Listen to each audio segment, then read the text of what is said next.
नमस्कार दोस्तों, मैं जेपी डांडिया आप सभी का आपके अपने YouTube channel dandiya electrical study पर एक बार फिर से स्वागत करता हूं।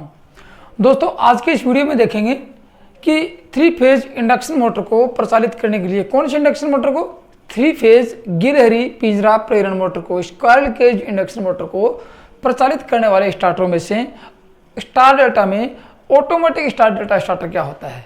तो आप लोगों ने देखा था कि 3 फेज इंडक्शन मोटर को गिलहरी पिंजरा प्रेरण मोटर को प्रचालित करने वाले स्टार्टर कौन कौन से थे। तो आपको ध्यान होगा, सबसे पहले मैंने आपको बताया कि DOL स्टार्टर क्या होता है। DOL स्टार्टर बताया। DOL स्टार्टर के बाद ही बताया कि स्टार डेल्टा स्टार्टर क्या होता है। स्टार डेल्टा में मैंने आपको 3 रूप बताए थे। एक तो बताया था हस्तचालित स्टार डेल्टा स्टार्टर, और एक बताया था कि semi automatic star delta starter, और आज पढ़ेंगे ऑटोमेटिक स्टार डेल्टा स्टार्टर। उसके बाद देखेंगे कि ऑटो ट्रांसफार्मर स्टार्टर क्या होता है। ये किसको है? गिलहरी पिंजरा प्रेरण मोटर को प्रचालित करने वाले स्टार्टर होते हैं। इनकी आवश्यकता क्यों होती है? आवश्यकता का पूरा वीडियो बना रखी कि स्टार्टर की आवश्यकता ही क्यों होती है, क्यों स्टार्टर का प्रयोग किया जाता है, ये मैंने आपको अच्छी तरह पढ़ा दिया है। और आपको ये पता होगा स्टार्ट मोटर को कौन सी गिलहरी पिंजरा प्रेरण मोटर को जो शुरुआती अवस्था में प्रचालित करते हैं, सप्लाई से संयोजित करते हैं, तो इसका रोटर होता है वो ट्रांसफार्मर की सेकेंडरी वाइंडिंग की भांति, शॉर्ट सर्किट सेकेंडरी वाइंडिंग की भांति होता है। तो उसमें स्टार्टिंग धारा का मान 5 से 7 गुना चला जाएगा। मतलब कि कितना? स्टार्टिंग धारा का मान फुल लोड करंट से 5 से 7 गुना चला जाएगा, तो बहुत ज़्यादा होगा। इससे क्या होगा? लाइन के ऊपर वोल्टेज ड्रॉप अधिक होगा और ब्रेक डाउन होने की संभावना रहेगी। एक तो कारण आता है। दूसरा, स्टेटर वाइंडिंग में इतनी धारा प्रवाहित होगी तो उसका इंसुलेशन खराब, इंसुलेशन जलने की संभावना होती है। इसलिए उस स्टार्टिंग धारा के मान को कम कैसे करेंगे? कम वोल्टेज प्रदान करेंगे।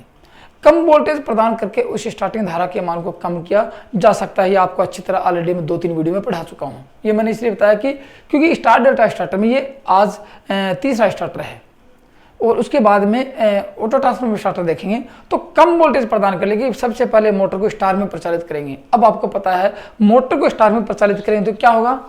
प्रत्येक वाइंडिंग को लाइन वोल्टेज का 58% वोल्टेज मिल पाता है। 58% वोल्टेज कम होगा तो स्टार्टिंग धारा का मान कितना होगा? 1/3, 1/3 भाग हो जाएगा, मतलब 33% धारा होगी। तो धारा का मान बिल्कुल रिड्यूस हो चुका है। 58% वोल्टेज मिलेगा, धारा का मान 33% हो जाएगा और टार्क का मान भी 33% हो जाएगा। इसलिए मोटर को आसानी से प्रचालित कर सकते हैं। ये भी बताया था कि DOL स्टार्टर को 5 HP से कम क्षमता की मशीनों को प्रचालित करने के लिए करते हैं, अर्थात 3 HP की मोटर तक चलाया जा सकता है, क्योंकि उसकी स्टार्टिंग धारा का मान इतना होता है कि मोटर आसानी से सहन कर लेती है। ठीक है, ये भी आप लोगों ने देखा था। उसके बाद देखा था कि 5 HP से अधिक क्षमता की मोटर के लिए, जैसे मान लीजिए कि 10 HP तक की मोटर चलानी है आप लोगों को, तो कौन सा स्टार्टर यूज किया? हस्तचालित स्टार डेल्टा स्टार्टर यूज किया। लेकिन अब उसके बाद आती है कि 10 HP से अधिक क्षमता की मोटर को प्रचालित करने के लिए किस प्रकार के स्टार्टर का प्रयोग करते हैं। तो उसमें आगा आपका ऑटोमेटिक स्टार डेल्टा स्टार्टर या semi automatic star delta starter वो आया था। अब सेमी ऑटोमेटिक और ऑटोमेटिक में क्या अंतर है? देखो, इससे पिछली वीडियो में आपने देखा कि सेमी ऑटोमेटिक में ऑन पुश बटन को तब तक दबाए रखना पड़ता है जब तक कि मोटर 70 से 80% गति प्राप्त नहीं कर लेती है, तब तक स्टार्टर को उस ऑन पुश बटन को दबाना पड़ता है। उसके बाद उसको छोड़ा जाता है। ये समस्या आई आपके सामने कि स्टार्टर को 5 से 10 सेकंड या 10 से 15 सेकंड इसको दबा के रखो, उसके बाद छोड़ोगे तो मोटर डेल्टा में चलेगी। लेकिन ये समस्या दूर करने के लिए आज पढ़ेंगे ऑटोमेटिक स्टार डेल्टा स्टार्टर, जिसमें यह समस्या नहीं हो कि मोटर के बटन को, स्टार्टर के बटन को दबा के रखें। तो आज क्या देखेंगे? उस सर्किट डायग्राम के आधार पर पावर डायग्राम और कंट्रोल डायग्राम दोनों देखेंगे। दोनों के दोनों देखेंगे कि पावर डायग्राम वो होता है कि मोटर का संयोजन कैसे किया जाता है। आपको बताता हूँ मैं, ये आपको दिखाऊंगा डायग्राम बना के कि पावर डायग्राम वो होता है कि मोटर का संयोजन स्टार्टर के साथ कैसे किया जाता है, और कंट्रोल डायग्राम वो होता है कि वो स्टार्टर कार्य कैसे करता है। ठीक है, दोनों के दोनों दिखाऊंगा आप लोगों को, ताकि आप उसका संयोजन भी कर सको और उसकी पावर कंट्रोलिंग भी कर सको। लेकिन आप फिर ये कहोगे कि सर हमें वो उस वीडियो के बारे में दोनों को सर्किट को एक साथ आप और संयोजित करके दिखाना, वो भी आपको दिखाऊंगा। ठीक है, तो आज क्या देखेंगे? Automatic star delta starter. किसको चलाएंगे? गिलहरी पिंजरा प्रेरण मोटर को प्रचालित करने वाले स्टार्टर में से देखेंगे ऑटोमेटिक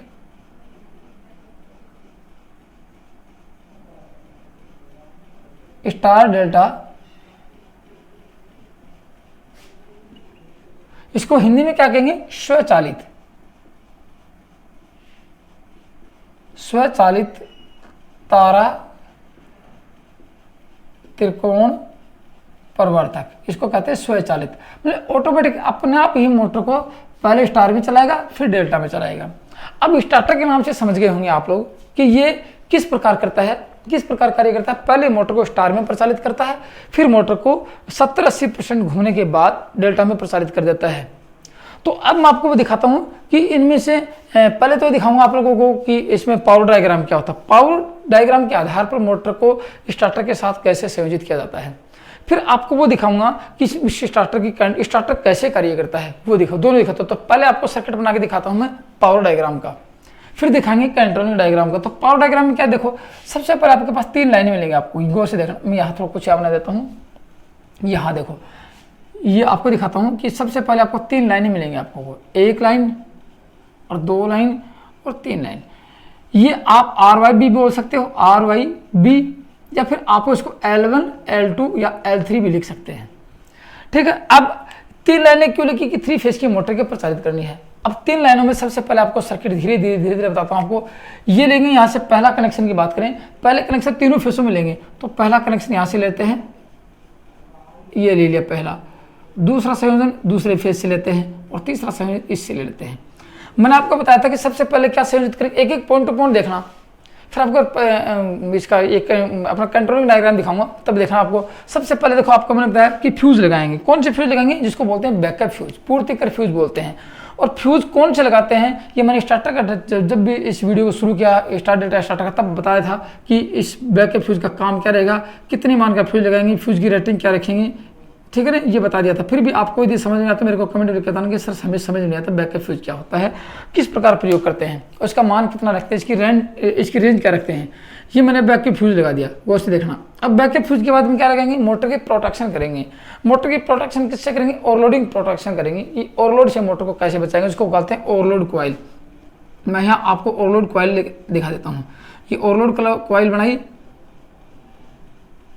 ये 3 ओवरलोड कॉइल, तीनों फेसों में एक इंडिविजुअली एक ओवरलोड कॉइल लगाएंगे। ओवरलोड कॉइल लगाई, फिर आपको कॉन्टैक्टर दिखाता हूँ। अब आप ये देखना इसमें कितने कॉन्टैक्टर रहेंगे, कितने NO रहेंगे, कितने NC रहेंगे, ये आपको सब बताऊंगा आप लोगों को। काफ़ी बार प्रश्न में पूछा जाता है कि अपने ऑटोमेटिक डेल्टा स्टार्टर में कितने कॉन्टैक्टर होते हैं, या फिर सेमी ऑटोमेटिक में कितने होते हैं, सेमी ऑटोमेटिक और ऑटोमेटिक में क्या अंतर होता है, किस प्रकार की एडिशनल व्यवस्था की गई है, आपको दिखाता हूँ। देखो मैं यहाँ पे, तो सबसे पहले आपके पास यहाँ 3 कॉन्टैक्टर रहेंगे। सेमी ऑटोमेटिक यदि आपने वो डायग्राम देखा होगा और वीडियो को अच्छी तरह देखा होगा, समझा होगा, नोट्स बनाएंगे, तो आज की वीडियो में आपको समझने में जोर नहीं आएगा। लेकिन फिर भी दोस्तों, कुछ एडिशनल व्यवस्था के कारण अब वीडियो को पूरा जरूर देखना, अन्यथा आप बीच में कुछ मिस कर दोगे कि सर ये ऑटोमेटिक ही स्टार से डेल्टा में कैसे परिवर्तित कर देता है मोटर को। यही समस्या आती है सेमी ऑटोमेटिक में, ऐसा नहीं था कि वो ऑटो कर दे। इसलिए वीडियो को पूरा देखोगे, कंट्रोलिंग डायग्राम समझोगे, ये पावर डायग्राम कंट्रोलिंग डायग्राम समझोगे तो आपको अच्छी तरह समझ में आ जाएगा। इसलिए वीडियो को लास्ट एंड तक जरूर देखना, ताकि आपके मन में इसके प्रति और कोई क्वेश्चन नहीं बचे कि आप इसमें पूछने में मजबूर हो जाए, आपको समझ में नहीं आया हो। ठीक है, तो यहाँ कॉन्ट्रैक्टर लगाए, 3 कॉन्ट्रैक्टर लगाएंगे। यहाँ पे याद रखना 3 कॉन्ट्रैक्टर लगाए। अब तीनों कॉन्ट्रैक्टरों का नाम बताऊंगा आप लोगों को। 3 कॉन्ट्रैक्टर लगा दिए, माना कि 3 कॉन्ट्रैक्टर हो गया। 3 कॉन्ट्रैक्टर डायग्राम दिखाता हूँ। ये कॉन्ट्रैक्टर कैसे होंगे, कॉन्ट्रैक्टर की आपको बताऊंगा कॉन्ट्रैक्टर कैसे होंगे। ये 3 कॉन्ट्रैक्टर हो गए। तीनों कॉन्ट्रैक्टर में आपको पता कि कॉन्ट्रैक्टर कैसे पिकअप करते हैं, कॉन्ट्रैक्टर क्या होता है, मैंने आपको कॉन्ट्रैक्टर का अच्छी तरह बताया था कि कॉन्ट्रैक्टर में क्या है, एक NVC होती है, मैग्नेटिक कॉइल होती है। मैग्नेटिक कॉइल एनराइज्ड होती है, तो वो कॉन्ट्रैक्टर को पिकअप करती है। कॉन्ट्रैक्टर क्या होते हैं, पीतल या इसमें हार्ड एंड कॉपर से बनते हैं। एक साथ 50 से 60 सर्किट को एक साथ ऑन ऑफ कर सकते हैं। यहाँ कितने सर्किट है, 3 सर्किट आएंगे, तीनों फेजों के 3 सर्किट आएंगे, 3 ही सर्किट लगाने हैं अपने को। ठीक है, अब यहाँ क्या लगाएंगे, अब यहाँ NVC लगा देंगे। मैं आपको NVC दिखाता हूँ। NVC का सिंबल क्या, 3 कॉन्ट्रैक्टर ये हो गए और NVC यहाँ लगा देंगे। देखो ये NVC लगा दी। अब NVC क्या करेगी, ये तीनों की तीनों यहाँ एक लोहे की पत्ती लगाई, इसको खींचेगी और इसका संयोजन यहाँ इससे कर देंगे। देखो अब NVC चुंबक बनेगी, चुंबक इसको खींचेगी, तीनों के तीनों कॉन्ट्रैक्टर यहाँ खींच के आ जाएंगे और तीनों चिपक जाएंगे। इसके ये तीनों पॉइंट देख रहे हैं, इन तीनों की चिपक जाएंगे, सप्लाई सीधी चली जाएगी। एक कॉन्ट्रैक्टर आपका ये हो गया। दूसरा कॉन्ट्रैक्टर यहाँ दिखाता हूँ आपको, यहाँ दूसरा कॉन्ट्रैक्टर दिखा देता हूँ मैं। 3 कॉन्ट्रैक्टर यहाँ मेन रहेंगे, तीनों फेसों के, क्योंकि मोटर को संयोजित करना अपने पास। ये तीसरा कॉन्ट्रैक्टर और इसका संयोजन ये ऐसे हो गए।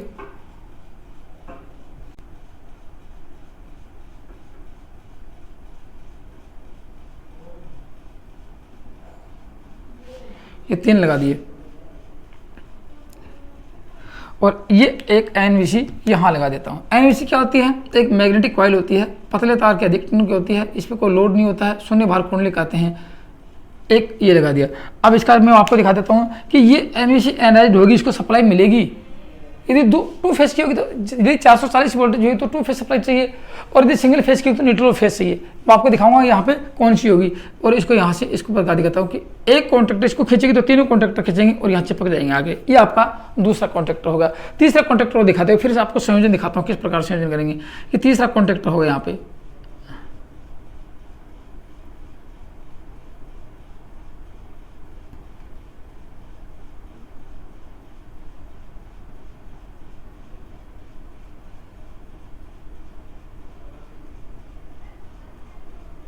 ये तीसरा कॉन्ट्रैक्टर हो गया। तीसरे कॉन्ट्रैक्टर में भी क्या होगी? एक NVC होगी। जितने भी कॉन्ट्रैक्टर वहाँ सब में एक NVC होगी, एक मैग्नेटिक कॉइल होगी, उसको एनालाइज करेंगे, ये खींचेगा। एक कॉन्ट्रैक्टर ये हो गया। अब इसको दिखा देता हूँ कि एक साथ तीनों ये कैसे पिकअप हो जाएगा। ये तीनों एक साथ पिकअप हो गए यहाँ पे, ये देखो ये हो गए। ये आपके 3 कॉन्ट्रैक्टर हो गए। तीनों कॉन्ट्रैक्टर के संयोजन मोटर के साथ करेंगे, फिर आपको समझेंगे मोटर के साथ कैसे इसको संयोजित कर सकते हैं और किस प्रकार मोटर डेल्टा से प्रचालित होती है और किस प्रकार मोटर स्टार में प्रचालित होती है। मैं यहाँ मोटर का सिंबल दिखा देता हूँ कि मोटर के संयोजन करके दिखाता हूँ आप लोगों को। ये आपके मोटर का सिंबल, ये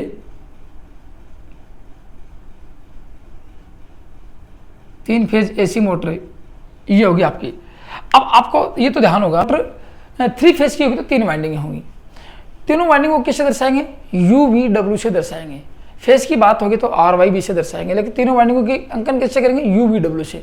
अब एक वाइंडिंग होगी, इसको 2 सिरे होंगे, 2 वाइंडिंग होगी 4 हो जाएंगे, 3 वाइंडिंग होगी 6 सिरे हो जाएंगे। इसका मतलब मोटर में से 6 सिरे निकलते हैं। कैसे निकलेंगे? जैसे मैं आपको दिखा देता हूँ। 3 सिरे इधर से निकलेंगे, ये 3 सिरे इधर दिखा दो, ये 3 सिरे 1 2 और 3, और 3 ही इधर। ये मैंने आपको सिंबल दिखाया है 3 फेज की मोटर का। ये U1 होगा, ये V1 होगा, और ये W1 होगा। ये होगा V2 होगा, W2 होगा, और ये U2 होगा। अब विपरीत क्यों दिखाएं? आपको इसका भी रीजन बताता हूँ। देखो आपको अब इसमें से आपको संयोजन करना है। संयोजन कैसे कि इस ये तो कोस होगा। देखो मैं आपको दिखाता हूँ। ये होगा आपका मेन कॉन्ट्रैक्टर, ये K1 होगा, ये आपका K2 होगा, और ये K2 का भी कॉन्ट्रैक्टर, ये K3 होगा। तो K1 होगा मेन कॉन्ट्रैक्टर, K2 होगा डेल्टा कॉन्ट्रैक्टर, K3 होगा स्टार कॉन्ट्रैक्टर। याद रखना बात। अब स्टार कॉन्ट्रैक्टर का तो मोटर को पहले स्टार में चलाएंगे फिर डेल्टा में चलाएंगे। आप इसका ये कौन सा है? ये आपका पावर डायग्राम चल रहा है। पावर डायग्राम के हिसाब से आपको समझाऊंगा, फिर आपको इसका कंट्रोलिंग डायग्राम दिखाएंगे, फिर आपको समझ में आ जाएगा। ये मेन कॉन्ट्रैक्टर होगा, फिर लिखवाऊंगा आपको नाम। तो सबसे पहले क्या करेंगे? इस मोटर को सबसे पहले सप्लाई देंगे। आपको पता है कि मोटर जैसे 3 फेज की होगी, तो जैसे ये वाइंडिंग आपको इधर दिखा देता हूँ मैं कि ये एक वाइंडिंग ये है, गौर से सुनना मेरी बात, और एक 3 वाइंडिंग होगी। स्टार में कैसे संयोजित करेंगे कि तीनों वाइंडिंगों के समान छेद। जैसे मान लें कि ये U, ये V और ये W, इसका पहला सिरा, दूसरा सिरा, पहला सिरा, दूसरा सिरा, पहला सिरा, दूसरा सिरा, तीनों वाइंडिंगों के समान सिरे एक स्थान पर संयोजित कर दोगे। माना कि तीनों वाइंडिंगों के समान सिरे ये हैं, इनको मैं एक स्थान पर संयोजित कर देता हूँ, इनमें सप्लाई देंगे। यहाँ देखो ये W2, V2 और U2 ये तीनों हैं, इनको मैं ये 2 संयोजित कर रखे हैं तीनों के। UVW के तीनों सिरे संयोजित करने, ये इनको संयोजित करेंगे। सप्लाई किस में देंगे? 1 में देंगे।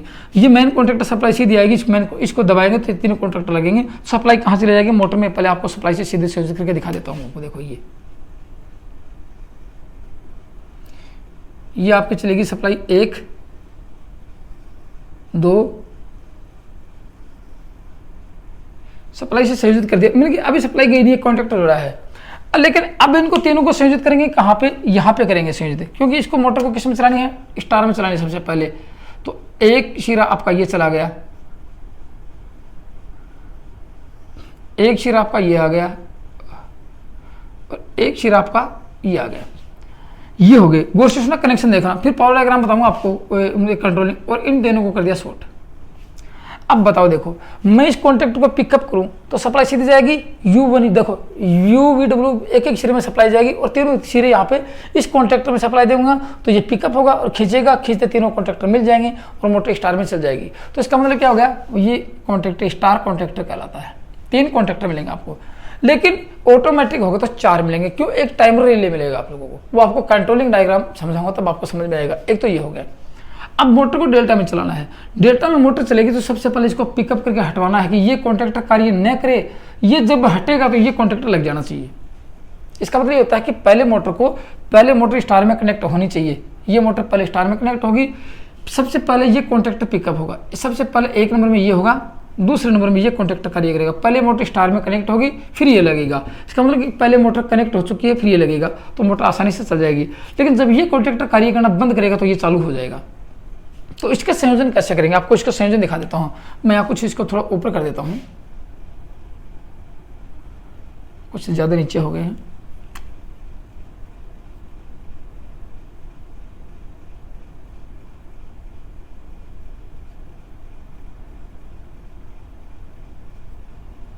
क्योंकि कनेक्शन करने की जगह नहीं बची यहाँ पे।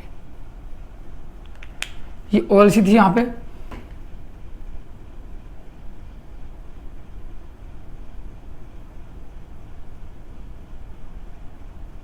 यहाँ देखो।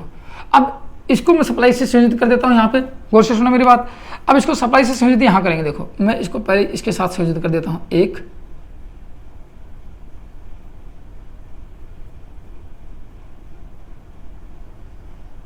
2 और इसको इसके साथ संयोजित कर देते हैं।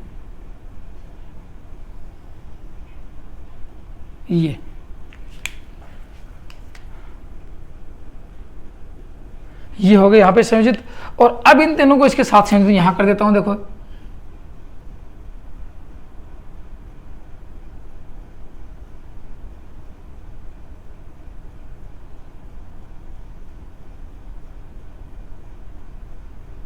ये कर दिए, तीनों कॉन्टैक्टर संयोजित कर। इसका मतलब ये कौन सा होगा, ये आपका पावर डायग्राम पूरा हुआ। कौन सा पावर डायग्राम पूरा हुआ। अब मैंने आपको रिले नहीं दिखाया, वो टाइमर नहीं दिखाया। टाइमर तो उसमें आपको संयोजित अलग से दिखाऊंगा कि टाइमर किसके साथ होगा। टाइमर का संयोजन इसके साथ, इन दोनों के साथ होगा। कैसे होगा आपको बताऊंगा। देखो मैं यहाँ पे, अब उससे देखो, उससे पहले क्या होगा कि मोटर में सबसे पहले ये कॉन्टैक्टर ऑपरेट होगा। मोटर के ऑन पुश बटन को दबाएंगे, ये कॉन्टैक्टर ऑपरेट होगा। ये कॉन्टैक्टर ऑपरेट होते ही क्या होगा, ये मोटर स्टार में कनेक्ट हो जाएगी। ये कॉन्टैक्टर ऑपरेट होगा, स्टार में कनेक्ट होगी। जो ही ये कॉन्टैक्टर लगेगा तो यहाँ एनसी स्विच होगा, एनओ स्विच होगा, एनओ स्विच एनसी बनेगा और ये कॉन्टैक्टर क्लोज हो जाएगा। इसका मतलब पहले ये कॉइल एनवीसी, कौन सी, पहले एनवीसी K3 एनराइज होगा। सबसे पहले कौन सी एनवीसी काम करेगी, K3 काम करेगी। K3 काम करने के बाद ये कॉन्टैक्टर एनराइज मतलब कि ये क्लोज होगा, यहाँ एनओ बटन होगा, एनओ लगेगा तो ये एनवीसी ऑपरेट होगी। उसके बाद भी ये एनवीसी, तो कॉन्टैक्टर नंबर 1 लग गया, कॉन्टैक्टर नंबर 3 लग गया। बोलो मोटर किस में चल गई, स्टार में चल गई। मोटर स्टार में चल गई तो उस टाइमर रिले आता है। अब क्या बीच में टाइमर रिले लगेगा, वो क्या करेगा टाइमर रिले, वो ये करेगा कि मोटर को 70 से 80% घूमने के बाद, मान लीजिए कि मोटर की ट्राई करी और वो 10 सेकंड या 15 सेकंड में 70 से 80% गति प्राप्त कर लेती है, तो टाइमर में टाइम सेट कर देंगे 15 सेकंड का। 15 सेकंड बाद क्या होगा, टाइमर में एक कॉन्टैक्टर होगा, अपने ये कॉन्टैक्टर होंगे, कॉन्टैक्टर पिकअप करेंगे वहाँ से, क्योंकि वहाँ भी एनवीसी होगी, कॉन्टैक्टर पिकअप करेंगे। पिकअप करने से क्या होगा, ये इसको हटा देगा और इसको संयोजित कर देगा। इस स्टार को हटाएगा, स्टार हटते ही और ये डेल्टा में कनेक्ट हो जाएगी। तो ये एनवीसी एनराइज हो जाएगी, ये हट जाएगी, ये लग जाएगी और मोटर डेल्टा में चालू हो जाएगी। ये आपका सिस्टम काम करता है पावर सर्किट डायग्राम के हिसाब से। अब देखो इसमें क्या कहेंगे, कॉन्टैक्टर नंबर 2 क्या होता है, ये डेल्टा कॉन्टैक्टर होता है, ये डेल्टा रहेगा। कॉन्टैक्टर नंबर 1 क्या है, स्टार कॉन्टैक्टर है। और ये कॉन्टैक्टर नंबर क्या है, मेन कॉन्टैक्टर है। ये आपका पावर डायग्राम सर्किट है। अब आपको दिखाऊं, आपको कौन सा, इस कंट्रोलिंग सर्किट से बात करेंगे कि ये कैसे कैसे काम करेंगे, ये तीनों की तीनों कैसे कैसे काम करेंगे, उसके बारे में बताता हूँ। देखो अब देखो मैंने क्या बताया था कि यहाँ पे क्या मिलेगा आपको कॉन्टैक्टर में, ये तो है मेन कॉन्टैक्टर जो कि मोटर से संयोजित होते हैं, लेकिन यहाँ कुछ एडिशनल कॉन्टैक्टर होते हैं जिसको बोलते हैं कॉन्टैक्टर रहेंगे। कॉन्टैक्टर कितने प्रकार के रहेंगे, 2 कॉन्टैक्टर रहेंगे। कॉन्टैक्टर कितने रहेंगे, 2 प्रकार के रहेंगे। आपको मैंने पहले वाली वीडियो बताया था, आज बता रहा हूँ। 2 कॉन्टैक्टर कौन से होंगे, एक एनसी कॉन्टैक्टर मिलेगा और एक एनओ मिलेगा, ठीक है। पुश बटन कितने मिलेंगे, पुश बटन भी 2 प्रकार के मिलेंगे। अब इनकी प्रक्रिया समझ लो। देखो ये कॉन्टैक्टर, जैसे ये एक एनवीसी है, गौर से सुनो, ये एनवीसी है। अब एनवीसी ऑपरेट होगी तो इस एनवीसी के साथ या इस कॉन्टैक्टर में या इस कॉन्टैक्टर में या इस कॉन्टैक्टर में जो एनओ होगा, जो एनसी, जो भी एनवीसी, जैसे माना कि यहाँ पे एक एनओ है और ये एनवीसी एनराइज्ड होगी, इसको सप्लाई मिल गई, एनवीसी काम करने को, कॉन्टैक्टर क्लोज हो गया, तो यहाँ जो एनओ होगा वो एनसी बन जाएगा और एनसी होगा वो एनओ बन जाएगा। इसका मतलब क्या होगा, ये नॉर्मली ओपन है, इसको क्या कहेंगे, नॉर्मली क्लोज, और ये क्या रहेगा, नॉर्मली ओपन रहेगा। ये वैसे तो नॉर्मली लेंगे, लेकिन ये काम किसके साथ करेंगे, ये कॉइल के साथ काम करते हैं। एनवीसी कॉइल के एक्साइट होने पर ही काम करते हैं, मतलब उत्तेजित होने पर ये कार्य करते हैं। कौन से, ये कॉन्टैक्टर, याद रखना बात। ये कॉइल जब एक्साइट होगी, एनवीसी ऑपरेट होगी या एनवीसी उत्तेजित होगी, तो क्या होगी, एनसी एनओ बनेगा। मेरी बातें गौर से सुनना, एनसी एनओ बनेगा और एनओ एनसी बन जाएगा। मतलब ये नॉर्मली ओपन है, ये क्लोज है, ये तो ओपन हो जाएगा, और ये ओपन है तो ये क्लोज हो जाएगा। ठीक है, इतनी बातें यहाँ पे कॉन्टैक्टर के बारे में हैं। अब पुश बटन की बात करते हैं। देखो पुश बटन मिलेंगे यहाँ पे, तो पुश बटन के बाद पुश बटन भी आपको दो मिलेंगे यहाँ पे। पुश बटन, क्योंकि पावर सर्किट, कंट्रोलिंग सर्किट पढ़ने से पहले इसका आप इनको समझो। पुश बटन दो मिलेंगे, एक एनओ मिलेगा, एक एनसी मिलेगा। एनओ का मतलब वही नॉर्मली ओपन रहेगा और वही नॉर्मली क्लोज रहेगा। ये दोनों के दोनों दबाने से काम करते हैं, दोनों के दोनों दबाने से काम करते हैं। कैसे, देखो इसका सिंबल ये रहेगा, एनओ का सिंबल, ये बात करते हैं, ये एनओ का सिंबल है, ये एनओ का सिंबल है, और ये एनसी का सिंबल है। अब इसको दबाओगे तो सर्किट क्लोज होगा, इसको दबाएंगे तो सर्किट ओपन होगा। तो ये क्या करेगा, सर्किट को क्लोज करेगा और ये सर्किट को ओपन करेगा। सर्किट ओपन होगा तो सप्लाई बंद हो जाएगी, मोटर बंद हो जाएगी। सर्किट क्लोज होगा तो मोटर चालू हो जाएगी। इसका मतलब क्या करेगा, ये इसको क्या कहेंगे, एनओ पुश बटन को, इसको ऑन पुश बटन कहते हैं। किसको, इसको ऑन पुश बटन कहते हैं। ये मोटर को ऑन करने के काम आता है, ऑन पुश बटन होता है, ठीक है ना। और ये कौन सा होता है, ये ऑफ पुश बटन होता है, ऑफ पुश बटन होता है। ये यांत्रिक रूप से काम करते हैं और ये एनवीसी कॉइल के ऑपरेट होने पर कार्य करते हैं। कैसे करेंगे, ये विपरीत रूप से कार्य करते हैं। कॉन्टैक्टर एनसी और एनओ कॉन्टैक्टर विपरीत रूप से कार्य करते हैं और ये सेम डेट में अपने दबाने पर ही विपरीत रूप होता है। लेकिन यहाँ ये एनवीसी ऑपरेट, एनओ एनसी बनेगा तो विपरीत रूप होगा। ये विपरीत रूप से कार्य करते हैं, किसके, कॉइल के ऑपरेट होने पर काम करते हैं। अब ये ऑपरेट कैसे होगी, अब उनके बारे में बताता हूँ। अब देखो सर्किट यहाँ बनाए, मैंने आपको बताया था कि यदि ये 2 फेज की होगी तो 440 वोल्ट मिलेगा आपको, 440 वोल्ट, 440 वोल्ट, और ये 440। 440 वोल्ट इसका मतलब क्या होगा कि इसमें भी 2 फेज चाहिए, इसमें भी 2 फेज चाहिए, इसको भी 2 फेज चाहिए। लेकिन यदि 230 वोल्टेज की होती है तो क्या चाहिए, इसको 1 फेज न्यूट्रल चाहिए, इसको 1 फेज न्यूट्रल चाहिए, इसको 1 फेज न्यूट्रल चाहिए। तो वो स्टार्टर खोल के देखेंगे तो वहाँ भी लिखा मिलेगा आपको, इधर लिखा मिलेगा तो वहाँ पे 1 फेज तो न्यूट्रल डायरेक्ट कर देंगे और 1 फेज की कंट्रोलिंग कर देंगे। अब क्या दिखाते हूँ, यहाँ 400, मान लीजिए कि 440 वोल्टेज की है तो 2 फेज लगा के दिखा देता हूँ आपको। यहाँ क्या लेंगे, ये ले लिया L1, और यहाँ क्या लेंगे, ये ले लिया आप लोगों का L2। 2 फेज ले लिए, 2 फेज इसको देने हैं। किस किस को देने हैं, यहाँ किस कैसे सप्लाई जाएगी उसकी बात कर लेते हो। सबसे पहले आप लोगों ने क्या लगाया है, देखो बैकअप फ्यूज के बाद OLC लगाई है। तो OLC के साथ क्या लगाएंगे, OLC और NC स्विच एक जगह लगते हैं। तो मैं यहाँ आपको कंट्रोल समझा देता हूँ। ये लगाएंगे OLC, देखो ये पहले लगाया। अब NC स्विच कैसा होता है, देखो ये NC स्विच लगाएंगे, ये नॉर्मली रूप से क्लोज होता है, ये नॉर्मली रूप से क्लोज होता है। NC का नॉर्मल रूप से क्लोज में दिखा देता हूँ NC स्विच के बारे में। ये और ये OLC लगा दी मैंने, ये OLC लगा दी। ये OLC क्या काम करेगी, यहाँ NO स्विच होगा, ऐसे होगा, NC स्विच होगा, OLC ऐसे काम करेगी, इसको धक्का मारेगी, ये वैसे क्लोज हो जाएगी, ये ओपन हो जाएगा, मोटर बंद हो जाएगी। यहाँ सर्किट वो ये होता है। तो यहाँ लगा दिया ये NC स्विच। NC कौन सा, NC पुश बटन लगाया है, ठीक है। NC क्या लगाया, पुश बटन लगाया है। ये कैसा रंग का होता है, ये रेड कलर का होता है। ऐसे होगा आपको, ये रेड कलर का मिलेगा आपको, रेड का। फिर लगाएंगे ऑन पुश बटन, क्योंकि ऑन पुश बटन दबाएंगे तो फिर क्या लगाएंगे, ऑन पुश बटन लगाएंगे। यहाँ पे ये ऑन पुश बटन लगा दिया। ऑन पुश बटन का सिंबल कैसा है, ये देखो ये सामने, तो यहाँ लगा दिया ऑन पुश बटन, ये लगाया ऑन पुश बटन, ठीक है। अब ऑन पुश बटन के बाद में ये तो आपके 2 ही मिलेंगे आपको। तो सर्किट में देखो क्या होगा, आपके सामने पूछा जाएगा ऑटोमेटिक स्टार्ट डेल्टा स्टार्टर में कितने NC और कितने NO पुश बटन होते हैं। तो एक NC पुश बटन होता है और एक NO पुश बटन होता है। ये आपके सामने है, एक होंगे दोनों। ये एक तो ये होगा और एक ये होगा, याद रखना बात। फिर उसके बाद क्या होगा, देखो उसके बाद ये होगा कि आगे NVC और ये कॉन्टैक्टर लगाएंगे, NC और NO कॉन्टैक्टर लगाएंगे, तब जाके सर्किट पूरा होगा। तो इसके साथ मैं सीधे इसको किससे कनेक्ट करूँगा, देखो यहाँ ऑन से पुश बटन के साथ सीधा आप याद ध्यान रखना, एक ये NVC से सीधा कनेक्शन होगा, किसका, ऑन पुश बटन का। जहां भी इसको ऑन पुश बटन मिलेगा आपको, वो पहले इसको सीरीज में लगाएंगे, फिर इसके साथ ये लगाएंगे, फिर ऑन पुश बटन का सीधा कनेक्शन किस में होगा, NVC में होगा। NVC कौन सी में, K1 में होगा, K1 में होगा आपका, ये K1 में से एक तो ये होगा आपका कंट्रोलिंग। यहाँ आपको मिलेगा ना कि यहाँ ऑन पुश बटन मिलेगा आपको, ऑन पुश बटन से सीधी सप्लाई कहाँ देंगे, K1 के एक कॉन्ट्रैक्टर में दे देंगे, यहाँ दे देंगे, वो दे दिया मैंने आपको। दूसरे कॉन्ट्रैक्टर को सीधे सप्लाई से 2 फेज लगा देंगे, एक फेज तो इसके साथ आ जाएगा, दूसरा फेज घुमा के सीधा, जैसे मान लीजिए यहाँ फेज आया, इसको घुमा के दे दिया, और एक फेज इसको घुमा के ऑन पुश बटन से दे दिया, इसको देंगे पहले, ठीक है ना। दूसरी बताता हूँ, ये कौन सा का K1 का संयोजन हो गया। अब K2, K3, K4 इसको बताता हूँ। तो यहाँ से एक एडिशनल ये होता है, यहाँ से एक और ले लेंगे, ये ले लिया यहाँ से संयोजन दूसरा, ये संयोजन दूसरा लेंगे और यहाँ से लगाएंगे एक एनो पुश बटन लगाएंगे, ये एनो पुश बटन लगा दिया। अब एनो पुश नहीं, ये एनो कॉन्ट्रैक्टर लगा दिया, एनो कॉन्ट्रैक्टर लगाया, किसका, इसका एनो कॉन्ट्रैक्टर लगाया है, ये इसका एनो कॉन्ट्रैक्टर लगा दिया। अब आगे देखेंगे क्या होगा, देखो इसमें इससे एक एडिशनल जो तार यहाँ से निकलेगा, किससे, एनो से तार निकलेगा, 2 यहाँ टेप कर लेंगे, फिर आपको समझाता हूँ। देखो यहाँ टेप कर लेंगे, टेप में क्या होगा, एक तार खींच के यहाँ ले जाएंगे, ठीक है ना, एक तार खींच के ले जाएंगे और एक NC पुश बटन लगा देंगे यहाँ पे, ये लगाया NC,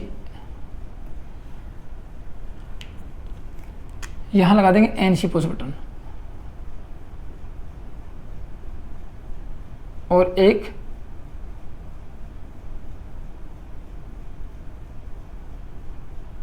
ये लगाई आपकी K4 टाइमर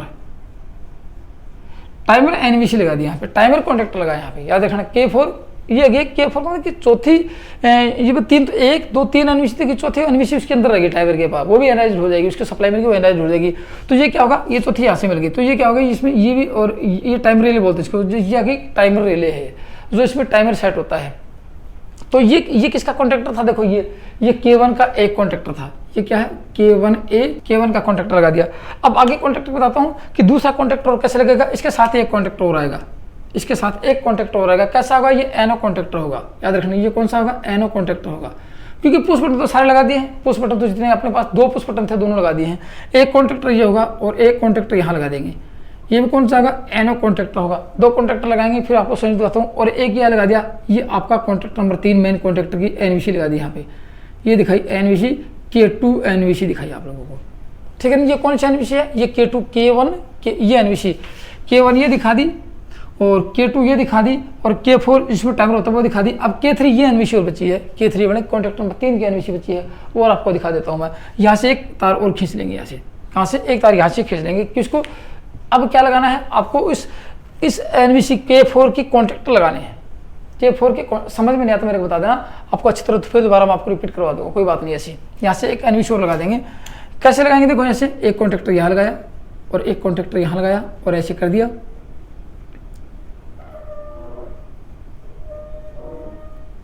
एक कॉन्ट्रैक्टर यहाँ लगाया और एक कॉन्ट्रैक्टर यहाँ लगाया, ये ऐसे एक NC कॉन्ट्रैक्टर लगा देंगे, ये NC कॉन्ट्रैक्टर लगाया और एक NVC ये लगा दी, ये कौन सी, ये K3 NVC लगा दी, और इसका संयोजन यहाँ कर दिया, और इसके संयोजन आपको दिखा देता हूँ मैं, इसके संयोजन हो गए ये, और इसको पॉइंट दे देता हूँ A, और ये हो गया B पॉइंट, ठीक है ना।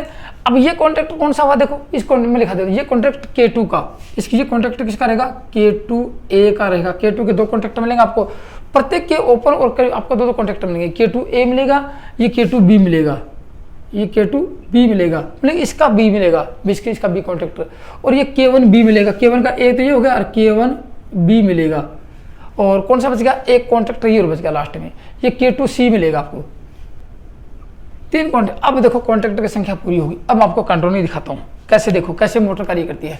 आपने ऑन पुश बटन को दिया, ये कौन सा है, ऑन पुश बटन, ये ग्रीन कलर का मिलेगा आपको, ये कैसा मिलेगा, ग्रीन कलर का मिलेगा आप लोगों को। ये ऑन पुश बटन होगा जिसको एनो बोलते हैं, और ये NC होगा जिसको ऑन पुश बटन, ये ऑफ पुश बटन है, ये ऑफ पुश बटन है, ठीक है ना, ये NC है। अब एनो को दबाया आप लोगों ने, गौर से सुना, एनो को दबाया तो सीधी सप्लाई कहाँ गई, ये गई, और L2 इसको सीधा बना, तो ये NVC ऑपरेट होगी, कौन सी, ये NVC ऑपरेट होगी, ठीक है ना, ये NVC ऑपरेट होगी। इसके साथ क्या होगा, तो सबसे पहले इसके साथ ये दबाया NVC ऑपरेट होते क्या होगा, देखो मैंने आपको बताया था कि NVC में ये K1 है, K1 का एक तो ये देखो, K1 का एक ये है और K1 का एक ये है, 2 कॉन्ट्रैक्टर हैं, K1 के 2 कॉन्ट्रैक्टर। आपको दोनों की प्रक्रिया समझाता हूँ मैं। अब देखो इसकी प्रक्रिया आप लिखना चाहो कि ये कैसे कार्य करेगा, तो मैं आपको इसकी प्रक्रिया दिखा देता हूँ, लिखते चले जाना, कोई बात नहीं है। सबसे पहले क्या करेंगे, ऑन पुश बटन को दबाएंगे, किसको दबाएंगे, ऑन पुश बटन को दबाएंगे, ये ऑन पुश बटन को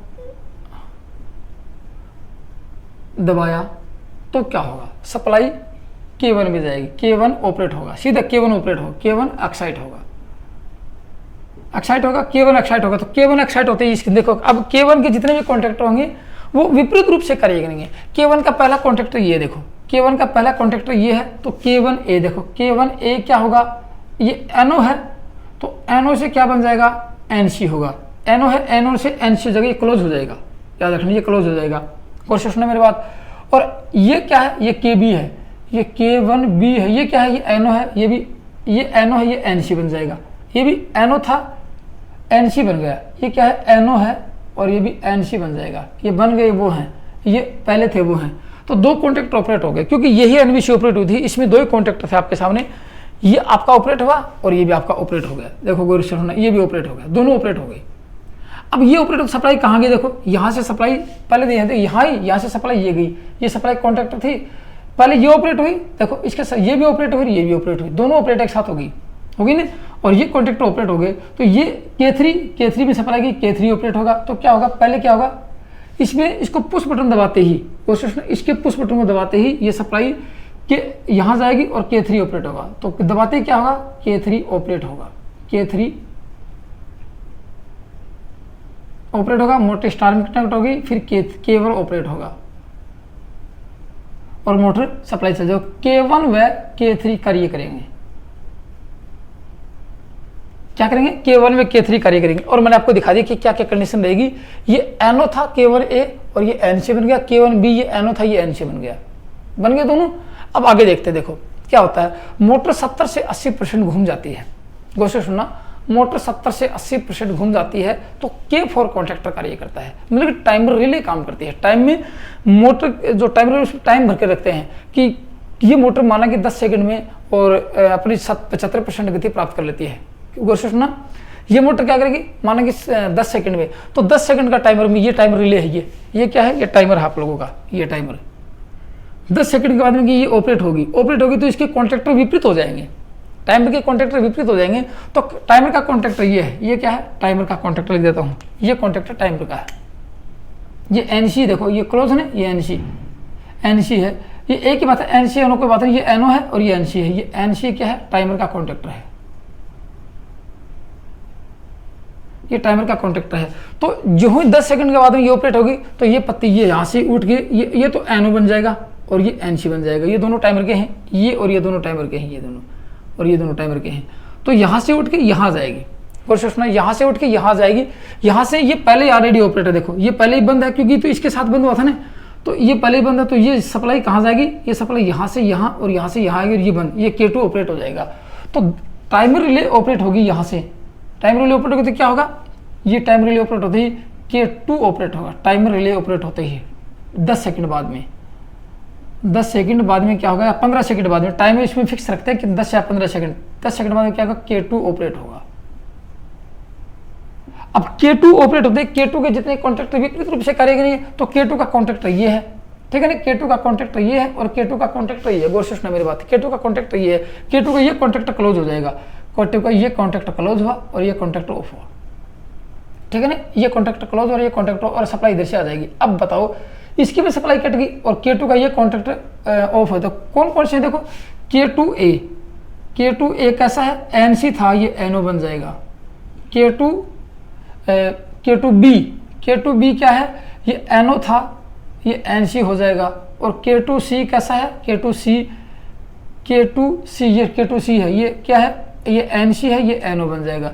तो ये भी खुल जाएगा यहाँ से और ये भी खुल जाएगा, सप्लाई कहाँ गई, यहाँ से यहाँ आ गई, या तो ये K3 ऑफ हो जाएगा। इतनी कंडीशन आते हैं K3 स्टॉप हो जाएगा।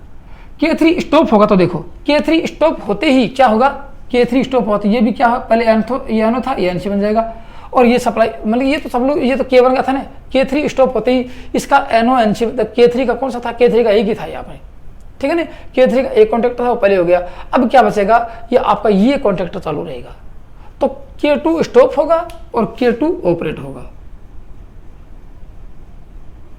और K2 ऑपरेट होगा तो क्या होगा, मोटर डेल्टा में चल जाएगी। K3 ऑपरेट था तो मोटर स्टार में चली थी। इस प्रकार आपका ये आपका कौन सा है, ये सर्किट डायग्राम आपका कंट्रोलिंग सर्किट है, कंट्रोल सर्किट डायग्राम।